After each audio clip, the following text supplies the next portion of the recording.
All right. So I think we have enough folks to get started.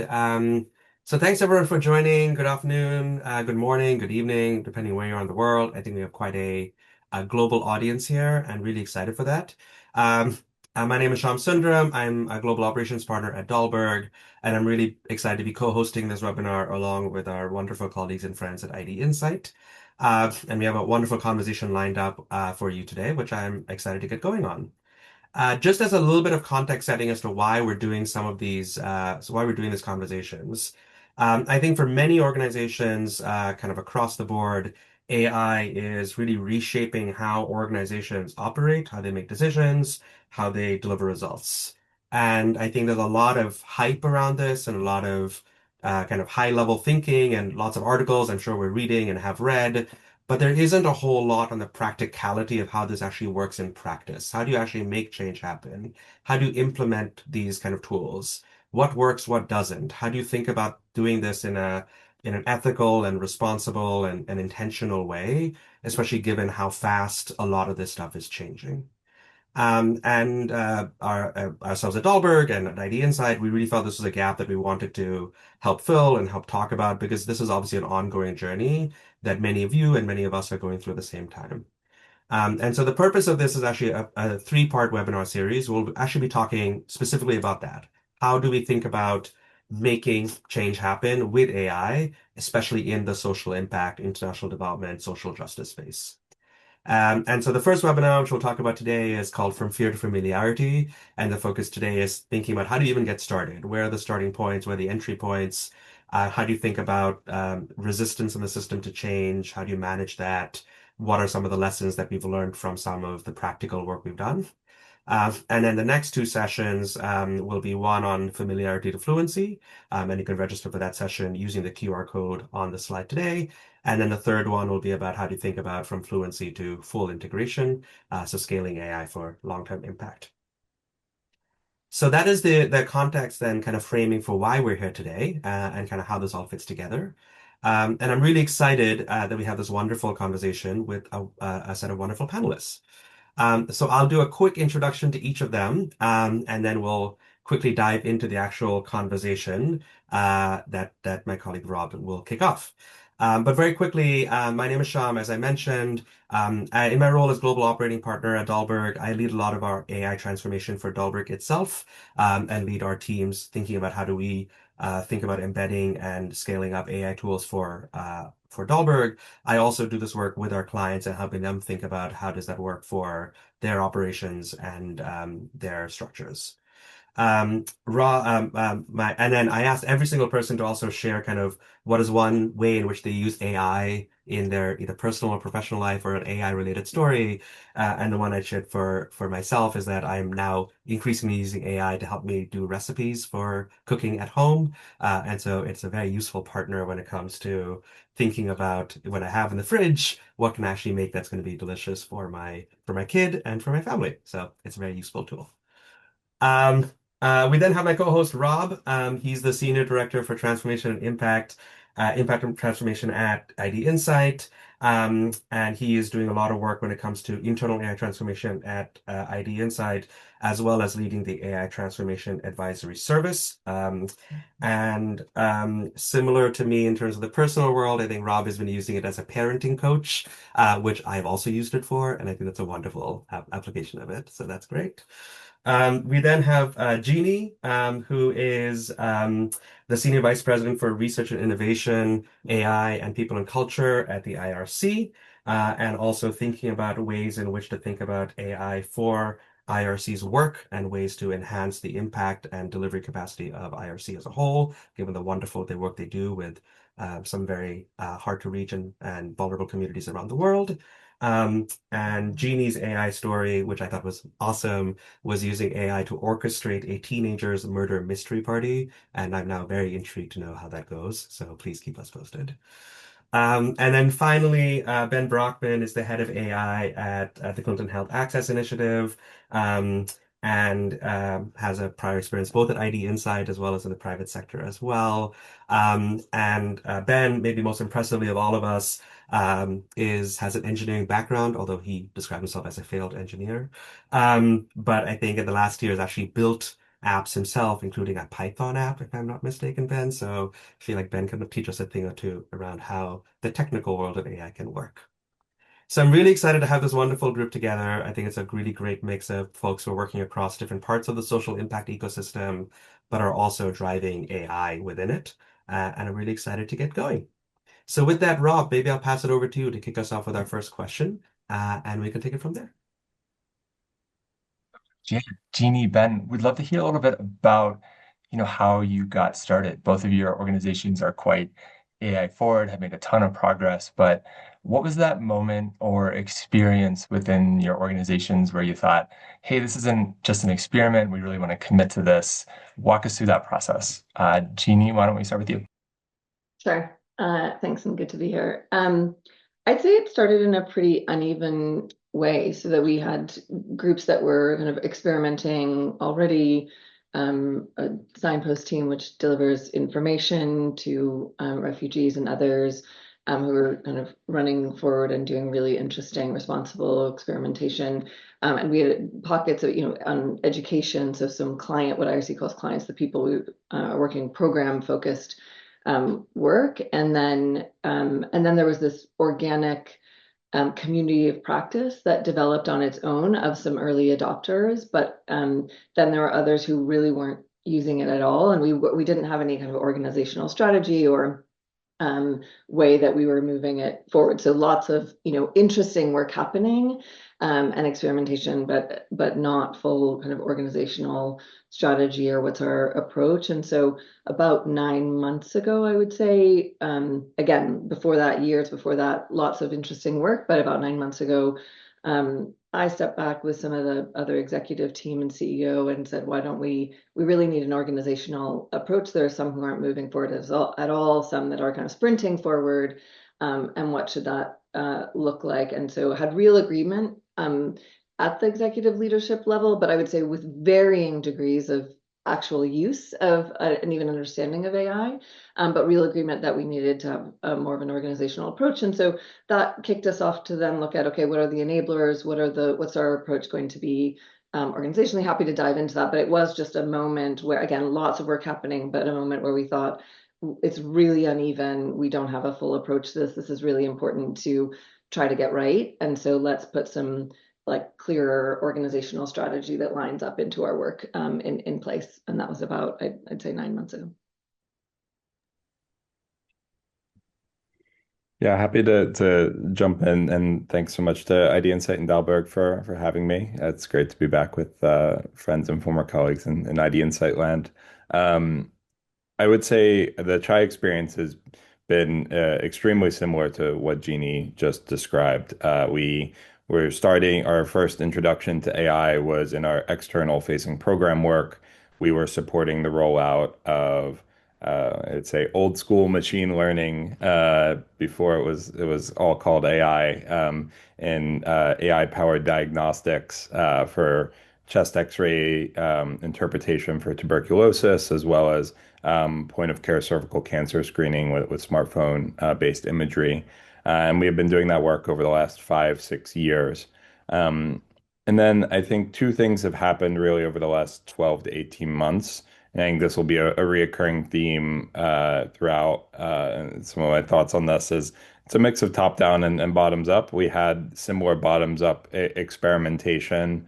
An interest group popped up on Teams. People were sharing latest tips and tools. And then there was a lot of strong executive interest in figuring out how we could do our work more impactfully and efficiently. Our CEO is also based, Buddy Shaw is based in Silicon Valley, in the Bay Area, and I think just knows a lot of folks in the AI world, has been involved in various AI related initiatives, and I think brought that perspective and sort of executive buy-in.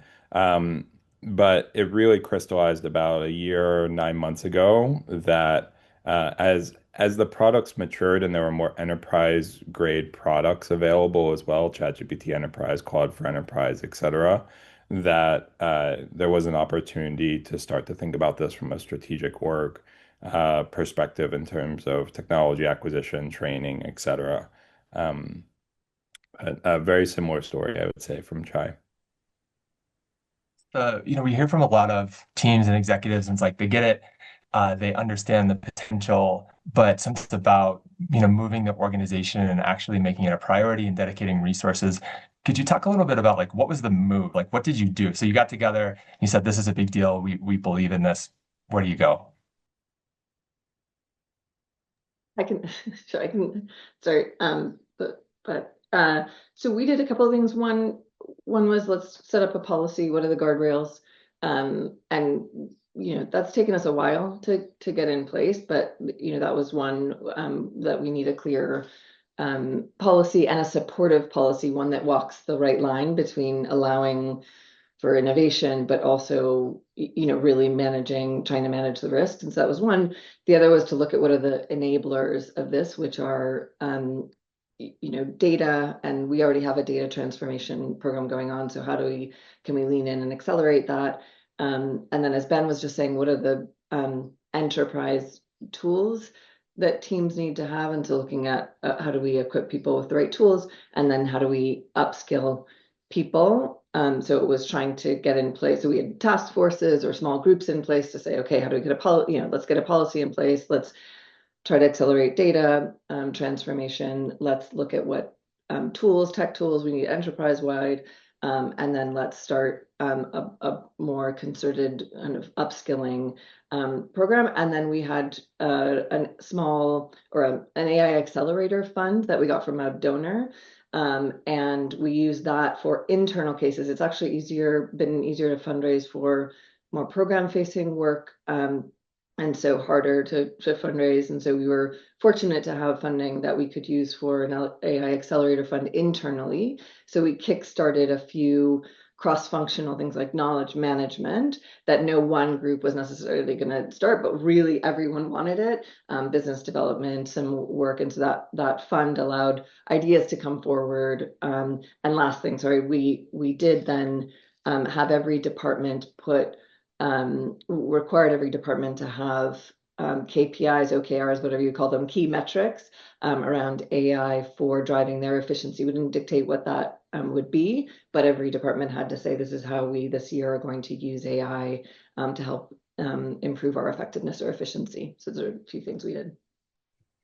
Yeah, I think again that experience resonates with what we experienced in terms of fundraising as well. I think we made the decision to allocate some unrestricted internal resources out of overhead for probably two half FTEs and then a bunch of people off the side of their desk, helping in the form of just a AI committee to write the first draft of the policy. And policy, one thing I would say on policy, and happy to get into this in more detail, is I think first draft policy does not need to be that complicated. There's that you need three or four bright red lines that you could fit on an index card. Don't allow the models to train on your proprietary data. Uh, these are the two or three use cases that we are prohibiting. For us, that was putting any PII from human subjects research into any AI models without it going through an IRB, and no image generation of people, just because of downside risks, reputationally and otherwise. And uh, strongly recommended using a certain set of products. A few products we said are no-goes, and then beyond that, it was use common sense as a starting place. And so I think we tried to take a light touch, but sort of firm and minimization, but innovation encouraging initial approach to the governance from the start. And the other, I think, just really important getting started thing I would emphasize is having one standard enterprise tool that everybody uses. There's just a bunch of network effects of everybody being on the same tools. And that doesn't mean you can't have multiple tools, but there should be one common primary tool that is the base that everybody is building on top of. And for a big organization like Chai or IRC, we have formal procurement processes that we have to go through. They're not quick, even when we try to do them quickly. So, and even after decisions have been made, actually the rollout takes a few months. So I'd say start to finish from when we started to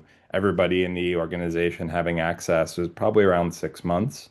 Um, so I think. That's pretty quick, Ben, for a big organization, I would say. Yeah. I mean, we were really pushing, and honestly, there's like because we work in 35, 40 countries, some of which have product restrictions. There's still three or four of our country offices we have to find other tools for because the products are not eligible to be used under current terms of service in those countries. So there's still a lot of edge cases we're working through. But it's that's the thing that I would say if you're thinking about getting started, that's the thing I would start now, at least thinking about, and as well as the basic policy. That's super Red, helpful. red lines. Oops. Go ahead, Rob. Just yeah, any bright red lines you would add from your team, and then let's jump to the next question. So ours, I wish I would have talked to Ben before the writing the policy. I really like the idea of the what are the bright lines on an index card. We've taken a different approach, which is a risk tiered approach, and so we just have different way. And again, we're just starting to roll this out, and so the high risk cases, which we consider all, which is a little more conservative, but all cases that are client facing or are program facing, and so those have to go through a more detailed review. Whereas others, internal ones, it's very different if you're using it for to write a proposal than it is if you're giving information to a refugee. So we take those we have very different approaches to those in our policy. And so maybe our bright line certainly is no proprietary. It's similar to the ones that Ben said, and then that we review much more carefully those that are going to be facing clients and interacting with clients. Yeah, I think that's a really good one. I think how we've approached this is we've tried to be clear that the responsibility for the output stays the same, right? Mm. And people need to be able to stand by their work. And if it's not something that you would have um, put out into the world outside of AI, then you shouldn't put it out if it's AI generated. And saying, well, the AI made a mistake is not a valid a valid cover if there's a problem down the line. It's the quality control responsibility lives with the team, and that follows um, our obligations that we have to beneficiaries and stakeholders to take that seriously, that we're doing the best work that we can. Um, Yeah, I just add on that I think that's also something similar to Dalberg, where the quality, and I think that's true for all of us, is really important. And so we one of our bright red lines is you cannot put something in front of a client or even internal that has not been vetted by a human first. And so if you're doing that, then that is a big Yeah. no-go. Um, Maybe I think there's a lot of great stuff here, and I think we're going to pull on some of these threads. Maybe the first one I can pull on is something around skepticism, which is, I think, in our ecosystems, there's often a lot of skepticism about going in the direction of AI. I know at Dahlberg, for example, one of the biggest skeptic issues around skepticism was the climate footprint of AI. Like, is that in line with our values? And as a sustainable kind of organization, do we think using AI is still in line with our climate footprint and our goal to reduce our footprint? There's also folks who are skeptical because of it's a job potentially destroyer or it's going to decrease the quality. How have you all managed the idea around quality, like the skepticism that you're facing or resistance to the idea that we need to involve AI in our operations? Yeah, maybe And I can take this one first, and yeah. then please feel free. I would say I was surprised at how often the environmental concerns came up internally when I do webinars and small group meetings with folks. We're not an environmental organization, though I think everybody cares about the environment. And it's something that's recurrently come up. I've tried to just share the best data that we have. My personal view on it, and this is not sort of tri-official stance, is that I think the energy issue is very real. You just look at the energy infrastructure being built out. There's no doubt it's going to have a negative carbon emissions impact. I think there's a question of like how much our individual usage as an organization, which is a tiny, tiny, tiny drop in a bucket, compared to others, or the economy as a whole, is actually contributing to that from a carbon footprint perspective. So I think it's a very real policy issue, and we're going to continue to see a lot of policy discussion around it. And then on the waterfront, as someone who tries to just follow the evidence, that one seems like there's less solid evidence on that there being a big impact from my reading of the literature, at least today. And I think we just try to lead with the facts, in discussing those sorts of things. On the job replacement piece, it's a little it's hard because no one really knows what the future holds. You ask we all in our line of work with a lot of economists, and economists, I'd say, have very wide range of views of what technology is going to do to automation. I think we want to strike a balance between saying like, hey, we are not viewing this as a purely efficiency tool, where we're not viewing this as something that we just want to use to reduce headcount, in a way a private sector firm might be more intentional about. But on the other side, we don't want to say like, hey, this is optional. Like, if you don't ever want to think about AI, that's fine. Like, the world will go on. I think we sort of view this as it's the internet, and it's in the year 2026. It's not possible to just like opt out of the internet in a professional white collar environment. And I think AI is heading that direction. It's probably not quite there yet. But we want to, in the communication around uh, employment and jobs and whatnot to staff, we want to emphasize that it's important for people to keep up with the technology, to experiment, to gain fluency, um, because ultimately we think this is going to be a really important trend for knowledge work. And we can't guarantee that if AI becomes a really, really important part of everyday work, if you are completely resistant 100% to AI, that won't impact your job, which I think is try to be a reasonable balance to strike. Yeah, and I'd say again, quite similar in many ways. Just what we've tried to do is really grounded in our overall mission and vision.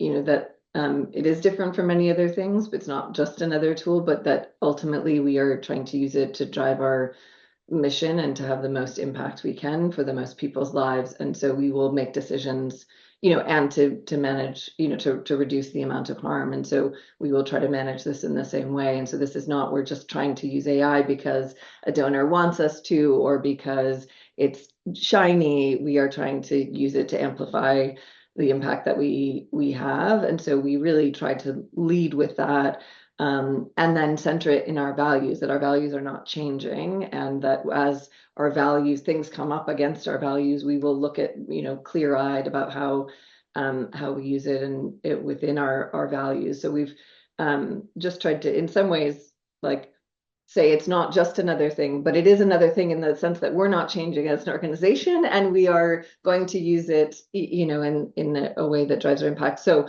then linking to it, Ben, you were saying, that then follows, well, so jobs, we are not just driving towards efficiency, but efficiency is really important when we are trying to reach the most people at the lowest cost with the greatest impact. And so we will use it for efficiency, but we're not trying to, we're a humanitarian organization. Humans are at the center of what we do. But we, also tried not to make blanket statements of no one will lose their job, to try to be really clear. Jobs will change. We don't know, just as you were saying, Ben, like we don't know exactly how that will all play out, but we will center this in the impact that we are aiming to have, and in our values. So and then tried to, and I'm curious, Ben, how those conversations went with the data. We have tried to just have open conversations about what we know and what we don't know. So what we know about the data on environmental impact, but also what we don't know about jobs, and that we'll try to have those open conversations. And generally, I think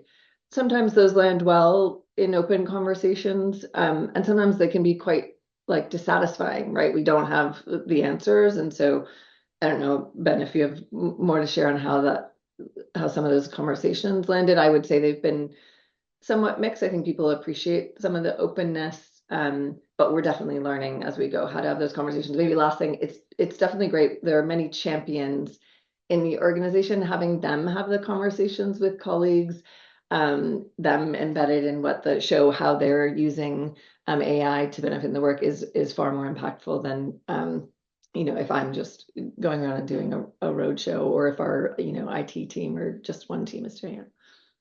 Yeah, I really what you ended with really resonates in that I'm running the AI function at Chai. That's mainly the most of my work is external facing, figuring out how we support governments in the use of AI. So when I'm running around telling everyone that they should use AI, they say, of course, the AI guy is trying to sell me Right. more AI. It's not as compelling as someone who was previously a skeptic and they saw something that blew their mind, and then they tinker with it themselves to do something that's transformative for their program.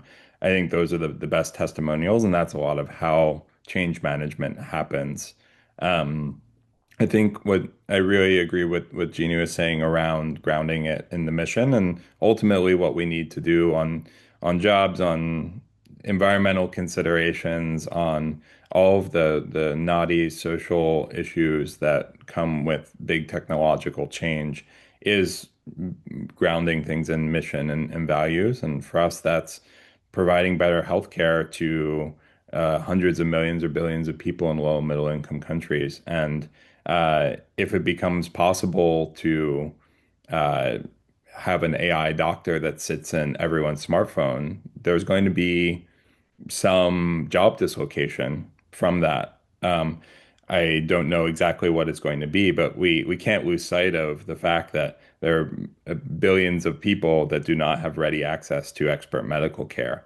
And because there are some downsides to the technology, we have to look at the whole picture and try and do what's right for beneficiaries. And the technology isn't there yet, I would say, and that level of transformational change. But I think if you zoom out and look at the trend line, I think big changes are coming, and the potential of this to really advance the uh, critical social missions of our organizations.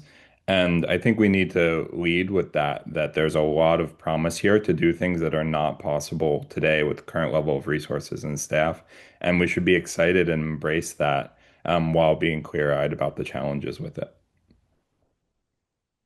Super helpful. And it sounds like this like real common thread is how do you anchor it in the values of the organization, the mission of the organization, and also be willing to have the open and somewhat uncomfortable conversations that, to Jeannie, your point, might just be dissatisfying because we just don't know enough, right? It's just such an evolving space.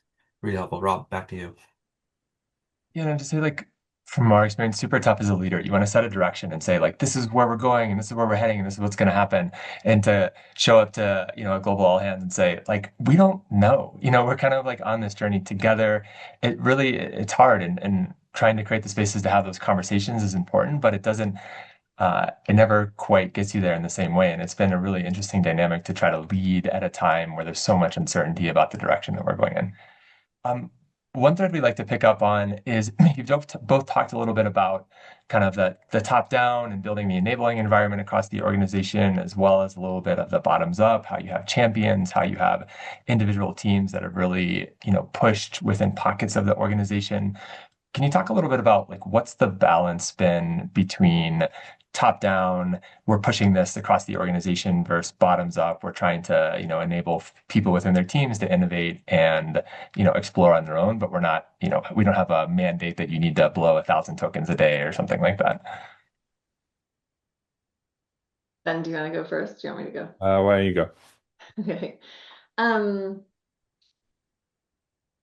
it's definitely been both. I was trying to think if I could think of percentages. I don't know. I don't think I can do that. But and I think the nice thing is that they play off of each other, right? So the more so there, as I mentioned at the beginning, a lot of the beginning of this, the beginning of this was absolutely bottoms up. It was program teams and it was individuals, early adopters, and it was this really live, many community of practices um, are not active and live, and this was one self-formed that was very live and active and sharing use cases, and so that all was very bottoms up. But then we had the very top down. We made every department put metrics in their delivery letter, as we call it, but and they had to commit to it. We've not yet fully rolled out an enterprise tool, so we don't have mandated use, but we do have mandated kind of department metrics. So I would say it's been really a dance between the two of trying to see where allow some of the experimentation and allow those champions and early adopters to lead in a sense and have them inform what we're asking for, but then put the structures in place in order to bring the whole boat up or whatever, really build the foundations. And so it's been a mix between the two. And then I think where we're headed now, there have been a lot more use cases, and I think we're at a point where we're really seeing each department. Before it was like, yes, we'll put the metrics in and we'll do this and we'll figure out. And now you see all the use cases, it's almost exponential. Like the first couple come through and then it's like, whoa, we can do all of these different use cases and experiment, and you see it perpetuating itself. So now there are other communities of practices formed, and a lot of excitement around the work. So and then I think where we're headed now is to prioritizing more where our big transformational pushes will be, as we've seen the kind of enthusiasm and the use grow across the board. But it's been a real interesting kind of dance between the bottom up and following that, but top down, so that it's not so uneven. We're always going to have some unevenness, I think, and want that, and those that are experimenting with real guardrails. But we want to be clear that we don't want people left behind and that it's not an option, Ben, as you said, but we're not there yet. We're not even at we're not at mandated use. Yeah. Yeah, I'd say fairly similar. We're maybe even little less top down in that we have not built it into the OKRs or Mm. KPIs yet. I think largely because we've been trying to get the enabling environment, the tool use, Yeah. the policies and whatnot. And we didn't want to be pushing too hard that like everyone had to use it before sort of the ground was a little more stable. Even though it's just going to continually be shifting under our feet, I think for a while. I would say how we've approached it with the limit, and the second thing is just resources. We've had some resources, but we're hiring to do this. We're trying to free up budget to bring in more people to support more use cases and whatnot. But we haven't also have the staff bandwidth to make a big top-down push just because that's more required. Um, so I'd say the final thing I would say for the sort of top down versus bottom up is I think to the extent you have dedicated AI resources, I would use them in two ways. One is sort of water the flowers that are already growing. Uh, is support the people who are really excited and have built a nifty proof of concept, but need help moving it along or spreading it throughout the organization, because there's really no substitute for that enthusiasm. And to the extent you sort of see a impactful opportunity, just push on the open doors. Like there have been a few times where we've seen a really impactful use case, the team expressed interest, and then we got in there and started working on it, and they didn't have time. They weren't there. There was a crisis of some sort. I mean, it's turbulent times in global health. It's very reasonable. People are responding to PEPFAR cuts and the dissolution of USAID and many, many other challenges in their day jobs. So we've also started on things and said like, hey, there isn't buy-in right now for whatever reason. Let's put this on the back burner and come back to it. And then double down on places where when we start to engage, people say, yes, like this is the support I need. Let's do this. Um, and really just enable those teams a little bit to run on their own. Quick follow-up, and let's get into workflow, specific workflows, which I think people would love to hear. But would you recommend people start on the functional side, finance, operations, or would you recommend people start on the programmatic side? We've started on the program side, just because that's sort of where we've had the AI capacity. I frankly don't know anything about HR or finance, so I'm not very useful there. And we're trying to hire some folks shortly that have more expertise at that intersection. But I do think it's also there is something about grounding this in values and mission. Not to say that our finance and HR colleagues are not supporting our mission, but it's sort of one step removed. It's they are building the enabling environment to enable everybody else to do the important work that we do. And being able to have cases that are a little bit more proximate and a little more visible to the work itself, I do think is motivating for people. And we need to do all of it. I don't want to say we won't get there, but I think we've started on the program side. I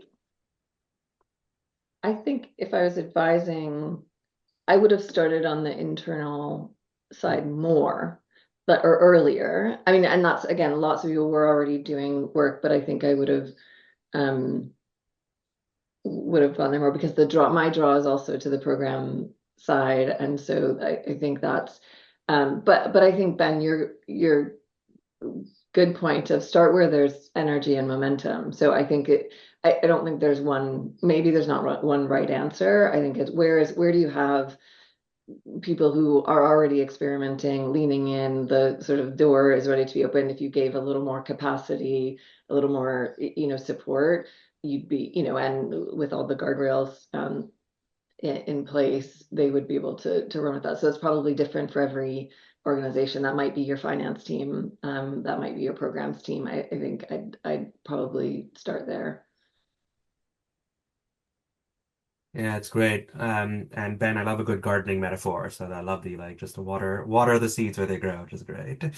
Um, this is so actually through this conversation, and thanks to the audience for actually suggesting questions already. So we're already actually starting to address some of the questions that are coming up, which is wonderful. This next one has actually come up a couple of times in those conversations as well, which is in those questions as well, which is specific workflows that you have redesigned or rethinking in with AI. And if you can give one or two practical examples of a specific workflow, a specific use case that you've seen AI be particularly useful for, that would be helpful.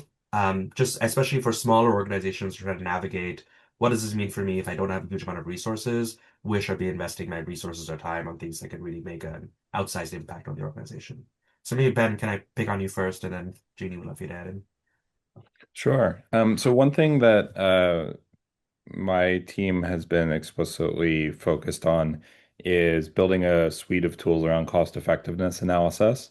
We have a partnership with GiveWell, sort of a very cost effectiveness based funder where we help identify high priority, highly cost effective interventions for them to explore in the global health space. And so our team does a lot of cost effectiveness analysis. Uh, if you break that down, there's a lot of literature reviews, a lot of time spent reading academic papers. There's a lot of time mapping out theories of change. There's a lot of time building Excel models around this, and then there's a lot of time reviewing, critiquing, and improving. And we've tried to build tools that support in each part of this. And I think we started off by seeing like how much of this can we sort of automate to augment the work we're doing. Because uh, I, there's way more demand than we can service for the team that we have. So what tools can we give them? And I think where we found the most value to start, and I think this is generally applicable across a lot of the type of knowledge work that IDinsight, I would imagine IRC and Chai do, is more than drafting the first draft. It's if you have a first draft, is doing an expert review using AI and red teaming and pushing your thinking. I think it actually really opens people's eyes to the power of the tools, more than asking it to generate a first draft. Because if you're an expert and you ask it to generate a first draft, uh, your immediate reaction, if you are not sort of a true AI believer, is you know all the things wrong with it. Whereas if you ask it to critique something that you did and it points out all the ways that you yourself are limited, it gives you a little bit more respect for the tools. I think, and we found that that's a very good entry point for building people's confidence. And honestly, for expert users, um, it's they get more value from that workflow. So I'd say this was narrowly for cost effectiveness, but I think generally very, very useful. And then I think on the literature review and modeling and sort of scenario modeling side, where you can test way more permutations than you would if you were just a regular researcher going about it in your Excel model. That's the other set of things we've been experimenting with of uh, what are the different ways of modeling and visualizing those options. Again, narrowed to cost effectiveness analysis, but I think is like very broadly applicable to a lot of our work. And we're starting to think about like where are other ways that where are other places in the organization that this is transferable. And Go ahead, Jane. I can just name three kind of quickly in top line, but where so business development, kind of gathering intelligence of donors, so of what's out there, and then actually doing the assessment of given, reading some of the documents are incredibly long and detailed in terms of what is needed and compliance, and so doing that assessment, first assessment on kind of first intelligence gathering, and then assessment of is this the right fit based on criteria, which takes many human hours. I don't have the exact cut down. And so having AI walk through those steps to support and do a first, again, teams review it, of course, humans review it after, but it saves many hours to make a kind of go, no go decision. There's other business development parts, but getting to that, even to that go, no go decision. Another, and I don't know all the details of this, but just say financial modeling from our finance team of taking, and I have a specific hours of taking multiple inputs, doing financial modeling, and the estimate is about 24 hours of doing a particular model to 2 hours. And so that's a pretty significant gain there.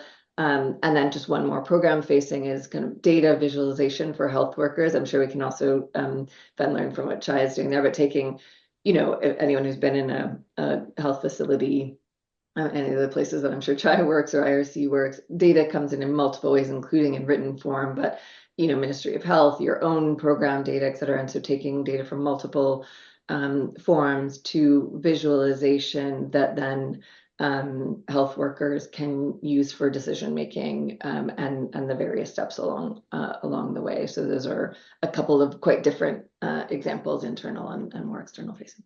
Super helpful. I think there's a common thread across both of the examples. And Rob, I'd love to get your thoughts as well on this because I know IDinsight's been thinking about its own transformation.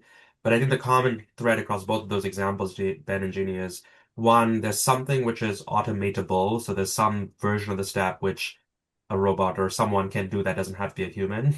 And two is that you can give the instructions that are necessary for it to be broken down into steps that can be executed, right? So thinking about tasks that are more straightforward, or at least have more of a kind of a functional kind of stepwise approach to it, rather than an ambiguous task, is probably a good place to start from a workflow identification perspective, which allows you to pick those places and then build on that in some ways. But Rob, I'd love your thoughts just from an IDinsight perspective as well. Say we're really really going hard on augmentation. Like, automation and augmentation mean different things to people, but we haven't found a bunch of workflows where it can do like a bunch of steps in a row and come back and get a result, right? Because it's kind of like multiplying these reliability errors across a bunch of steps. What we really have leaned into is this augmentation workflow where we're asking it to do one thing and we're taking those results and moving on. Or to Ben's example, we're asking it to review something that we've already created. And we find that augmentation opportunities in the type of work that we have are there more than there's something that's totally programmable across 20 steps and it's going to come back and give us a perfect result. Great. With an eye on the time, I think there's a couple of questions I really to answer from the audience if that works for folks. Um, Maybe we can start with the first one, which is maybe a nice dovetail, which is someone asks, what models have you seen work well for especially smaller organizations to scan and identify opportunities in the external landscape that are relevant for their mission? And they add that, they're too small for a head of AI, and one-time scans are so quickly out of date, but they don't want to miss out on ways to accelerate their work. So I think they're particularly asking for tools or vendors or service providers who can help them think through the best way to embed AI into their work without necessarily, having the resources available or finding the right skills available for someone who could be kind of a head of AI internally. So I'm wondering if Ben or Jeannie, you have any initial thoughts on that. I would say for a smaller organization that doesn't have bandwidth for a full-time role, I would try to find someone who's really excited about it, and carve out 30% of their time to be sort of the informal AI champion. And if they're excited about it, they will jump at the opportunity and they might expand to a full-time role eventually or a half-time role eventually. And that person can one of the lessons I would say from work over the last 6 months, and we were talking before the attendees of the webinar changed, just there's been a real capability change in the models, like since last November.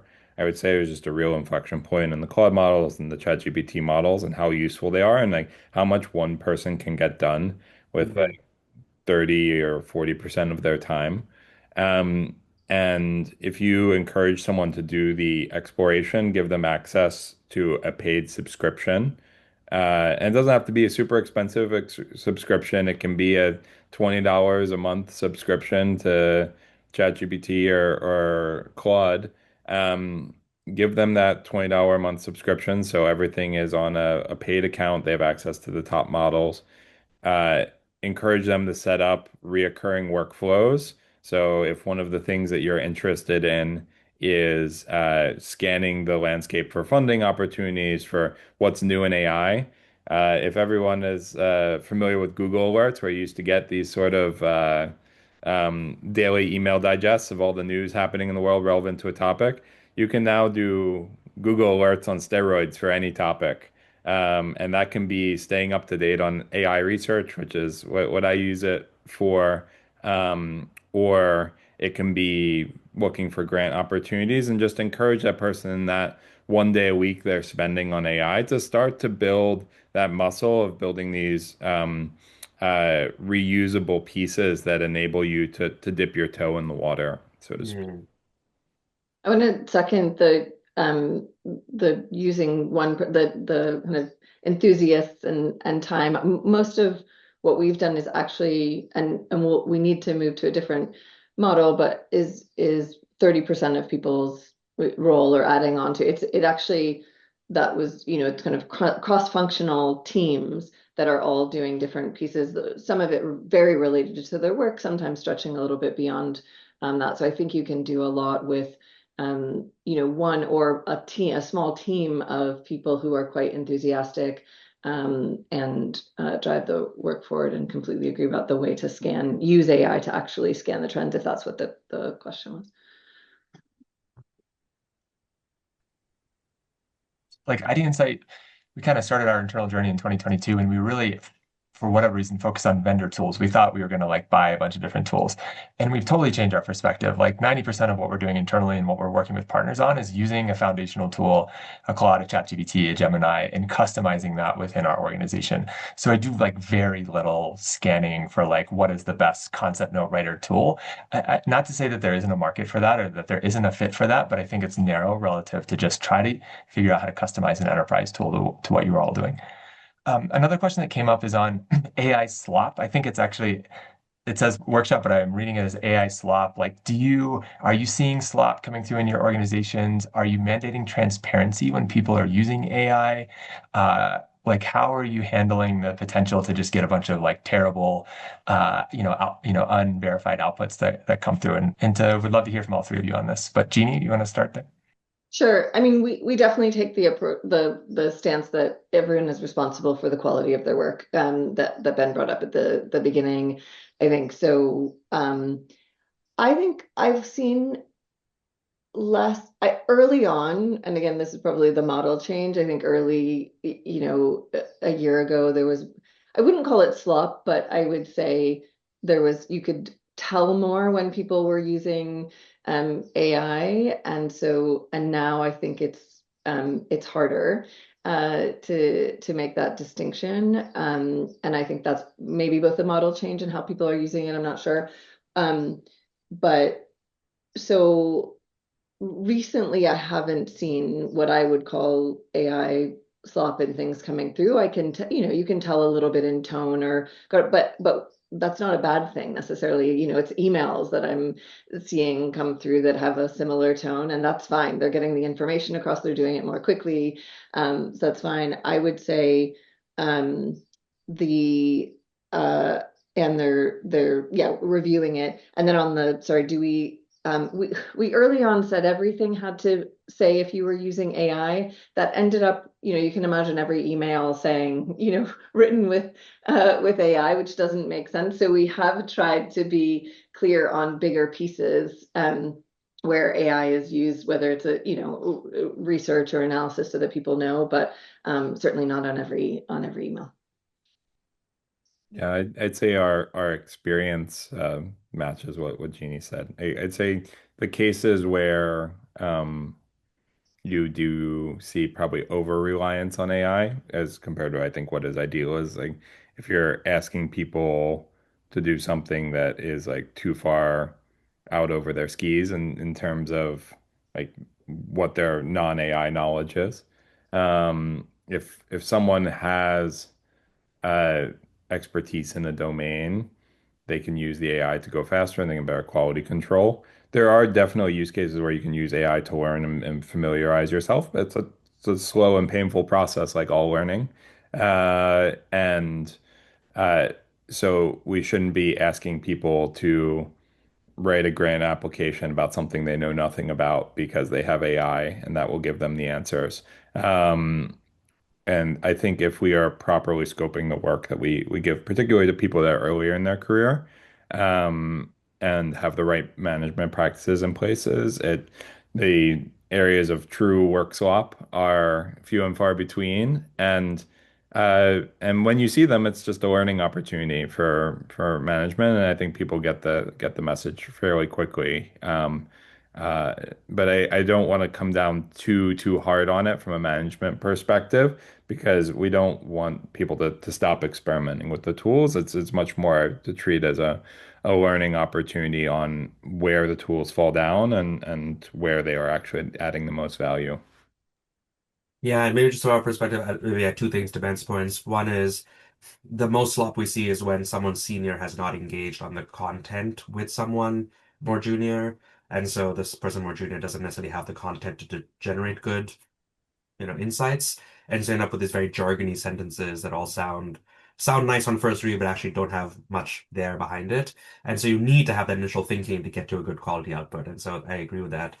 I think to your second point about not coming down too hard, we were working with this client where one of the senior management team members got very upset at a piece of AI product that they got and essentially got very angry at the junior person. And that story kind of went very quickly through the system. And Mm. so all the AI use went very quickly underground. And so no one then talked about it. Everyone was using it, but no one was saying they were using it.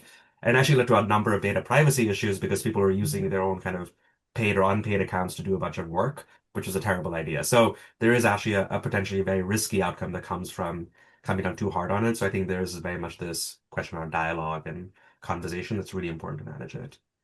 Yeah. But Ben or Rob, I'm sure you're coming in on that point. No. So just given that we're almost at the end, maybe I'll shift us to our last question. And I'll maybe ask all of us to answer this question, which is, if you were to look back, and obviously we're still on this journey right now, so by no means do I think we've all figured it out. But is there a mistake, or is there something, or a misstep that you made early on that, or along the journey that you would think, oh, if I could go back and redo this, I might do it a little bit differently? And again, just from a perspective of kind of learning and building with the community, what are things that other folks who might be a little bit later on this journey can learn from all of us who have been kind of doing this work for at least a few months now. I think Yeah, the go ahead. enterprise tool, sorry, just to jump in, I think the enterprise tool roll out as quickly as possible. Um, I think I would have done that early. We're still in the kind of pilot choosing that, and it's going to be like a rollout for the organization. So I would have jumped on that earlier and tried to roll out more quickly is one. And then I think the kind of just right policy with the bright red line. So those are my two. I think getting those up, it just enables, it both puts your guardrails in place and gives a foundational enabler across the board. And so those are, I would have done those more quickly. Yeah, I might take a slightly different direction and say like things that I feel like we should be doing now, but we're probably under investing in. Um, which is now we have the enterprise tool stood up.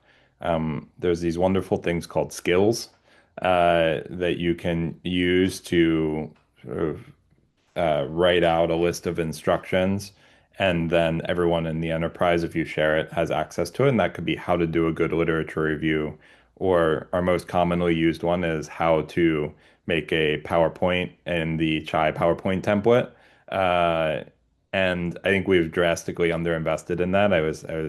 Outside of the webinar, I was catching up with Rob the other week, and he was telling me about all the skills that they've rolled out at ID Insight, and I said we really need to get on that. Rob, maybe you can share some of the things you're building in that space. I think right now document formatting is what has gone most viral in the organization, but I think there's so much more, and this is a way I think to actively combat work slop too, from more of an institutional perspective, because you can set the standards of what good looks like, and trigger those tools to somewhat run automatically. So when someone goes to do a literature review, it says, oh, don't just take this one sentence description, actually follow this five-step research process and prioritize these sources and go about it in this way and be clear about the limitations in X, Y, Z.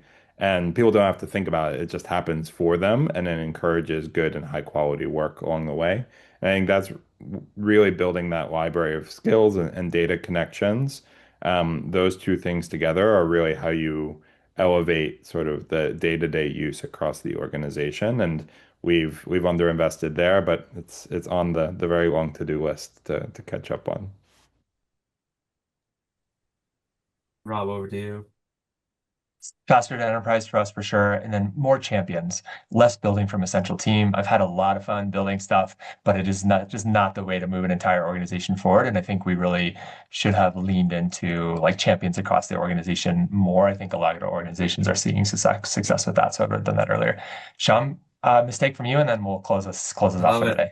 Yeah, I think mine is just we start off strong with trainings and coaching for our teams, and then I think we've slowed down, and I think we need to keep up the pace. Like I think we should have done more of that regularly as opposed to doing a burst and then not doing it. So that would be my thing that we should continue doing. Okay. Jeannie, Ben, thank you so much for sharing all of these insights. This has been a really fun conversation. I appreciated hearing from all of you. I'm going to have to think about how to take these back to ID Insight and the work that we're doing with our partners. Sham, I'm sure we'll be doing the same. Just a preview for folks, as we talked about at the start, we have more webinars coming up. There's another one on April 28th, and it's going to get a little bit more into pilots and experimentation, talking about how you can harness those, apply, AI use cases in your programs and service delivery particularly. So a little bit more focused on the programmatic side, and would love to see all of you there. So, please reach out, connect with us outside of this. We'd love to hear more. Thank you for the engagement and the questions. And again, to both of our guests today. Really appreciate it. Thank you. Thanks so much Thanks for all. talk soon, everyone. Bye bye.